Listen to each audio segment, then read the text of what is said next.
Something strange is happening online. Millions of young men are joining something called the Manosphere, but almost nobody agrees on what it actually is. Podcasts, forums, YouTube channels. Some call it self-improvement. Others call it dangerous. And at the center of it all is something known as the Manosphere. But here's the real question.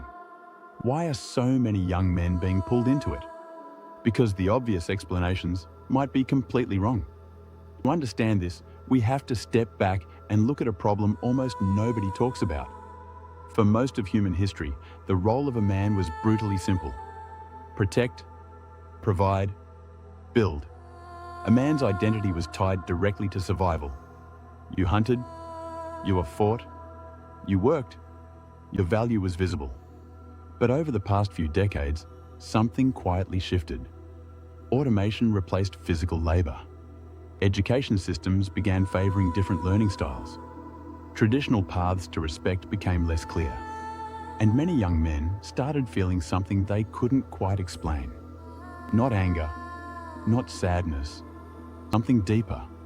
A sense that they were unnecessary.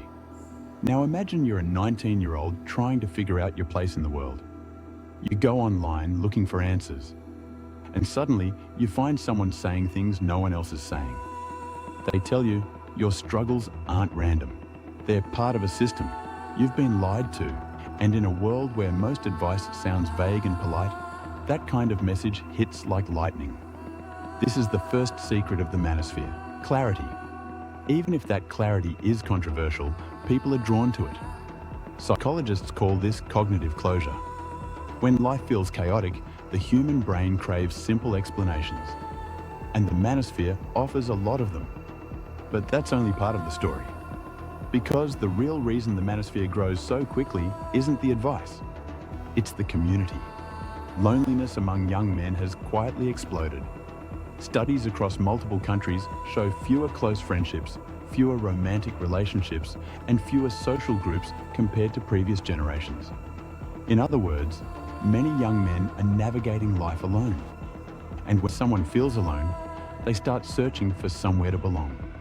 That's where the Manosphere becomes powerful. Because it doesn't just give advice. It gives identity. Suddenly, you're not just a guy struggling in silence. You're part of something. You're someone who has seen the truth. Humans are tribal creatures. Throughout history, belonging to a group meant survival. So when someone finds a tribe that understands their frustrations, leaving that tribe becomes psychologically difficult. But there's another reason the Manosphere spreads so effectively. And this one has less to do with psychology and more to do with algorithms. Controversial ideas travel faster online. Think about it. If a video says something mild and balanced, people might nod and move on. But if a video says something shocking or extreme, people react. They argue, they share it, they comment. And every reaction tells the algorithm the same thing. People are paying attention, so the content spreads. This creates a strange feedback loop. The more controversial the message becomes, the more visibility it gets. And the more visibility it gets, the more new viewers enter the space. But here's where things become more complicated. Because not everything in the Manosphere is the same. Some parts focus heavily on discipline, fitness, financial independence, self-improvement. Other corners lean toward resentment, blame, or hostility. From the outside, people often lump everything together. But inside the ecosystem, there are very different philosophies competing with each other. And this is where the conversation usually becomes too simple. Critics often say the Manosphere exists because men want power. Supporters often say it exists because men are finally waking up. But both explanations miss something important. The real driver is confusion. Modern masculinity is still being rewritten. And during periods of change, people look for guides. Think about any moment in history when society shifted quickly. Industrial revolutions, economic crashes, cultural transformations. In every case, new ideologies rushed in to fill the uncertainty.